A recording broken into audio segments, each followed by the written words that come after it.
શરૂઆત કરવાની. પહેલા તો બાળક ગણિતની અંદર પોતે શીખતા થાય, પછી ફોર્મેટની વાત શરૂ થાય.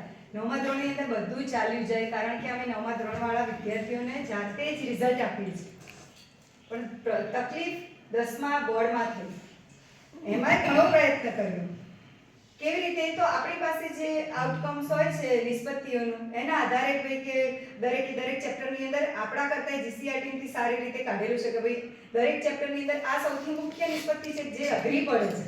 તો એના માટે મારે પહેલો પ્રયત્ન નહીં કરવા રહેવો પડતો, કારણ કે એ સીમિત હોય છે. ધોરણ 10ની વાત કરું છું. 9ની અંદર તો તોય આપણને સમય પણ મળેલો છે. તો ધોરણ 10ની અંદર કોરોના પછી મારી શાળાનું રિઝલ્ટ આવ્યું 39%. અને 39% રિઝલ્ટ આવ્યું ને એમાં ગણિતનું રિઝલ્ટ આવ્યું 35%.